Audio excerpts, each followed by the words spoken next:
Hey guys, Rennie Doyle, Detailing Success. Hey, what's one of the big questions that we've got in odor issues? Ozone.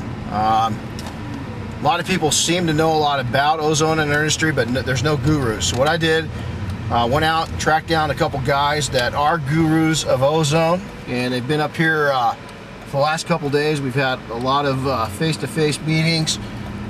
We've recorded, try to not kill anybody. We recorded a lot of information on ozone with these guys. You're going to meet them.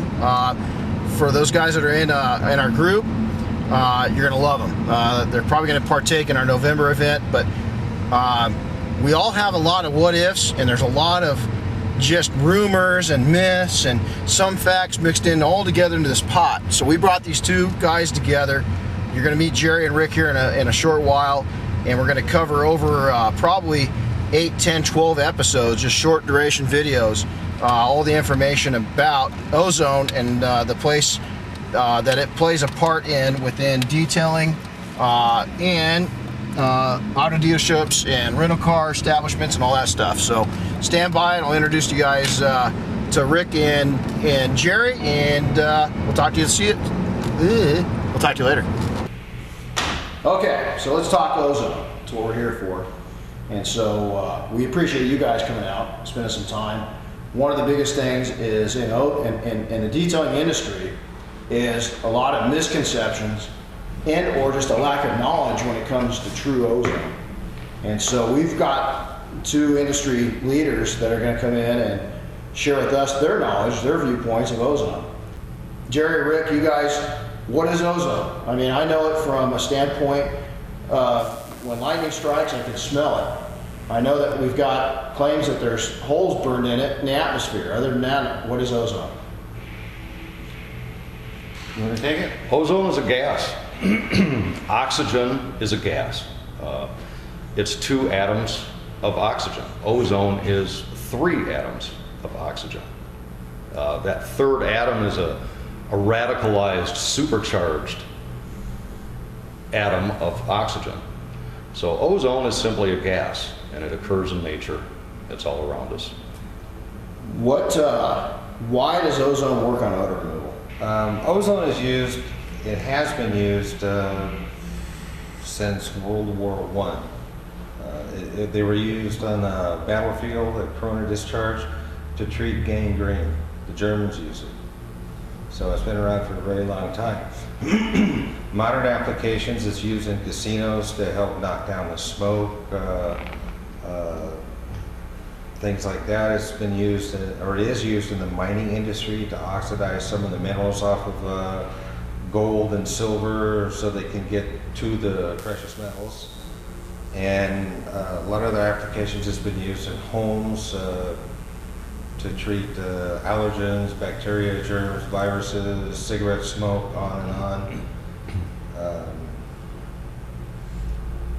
What is ozone, but maybe what is it not? I was going to say the properties of ozone, that third radicalized, supercharged atom, has a tendency to oxidize DNA-based molecules, carbon-based molecules.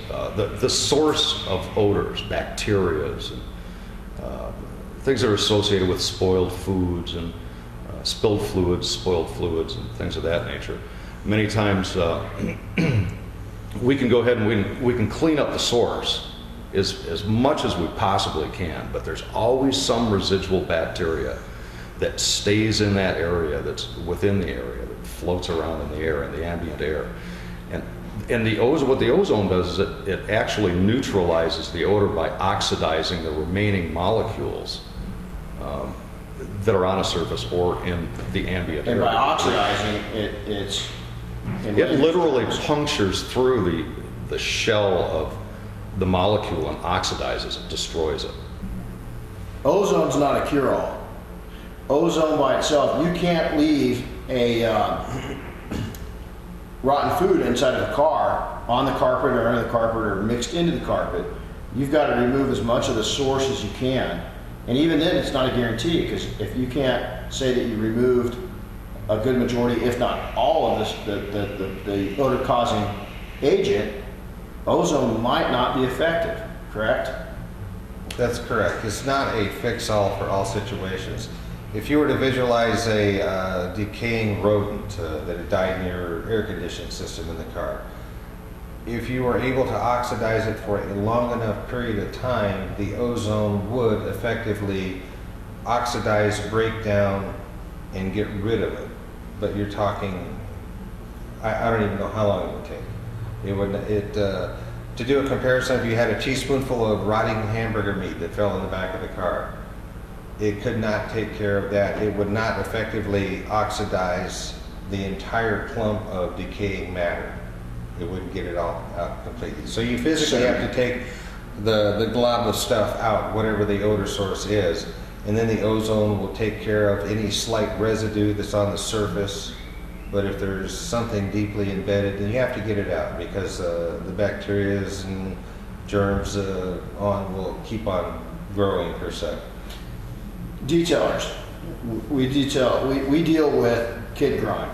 Nice way of saying messy kids. You know, we're all fathers here. Right. We know what that is, and that's the kindest, gentlest way we can state to our customers, you know, are your kids a little messy, without insulting anybody. We've got French fries. We've got 31 flavor ice cream. Residual leftover, it's probably going to deal with.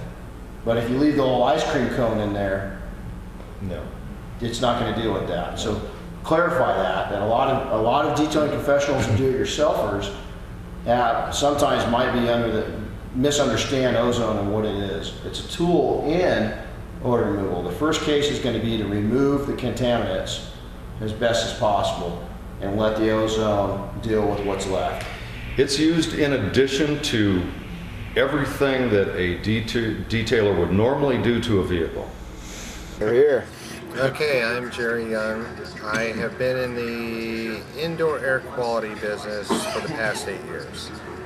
Indoor air quality does not specifically mean homes. It means anything that's inside. It could be your car, your trailer, on and on and on. I've been treating allergens in homes, cigarette smoke in homes, cigarette smoke in cars, camping trailers, boats, anything to do with some offensive odor or offensive acts that are going, actions, that's the wrong word.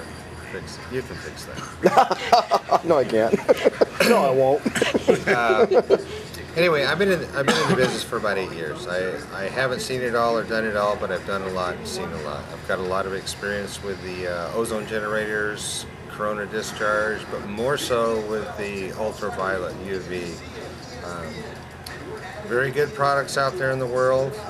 They all produce ozone. Some just produce a little bit safer ozone than others. Right on. Cool. I'm here to share what little pearls of wisdom I've got with Rennie.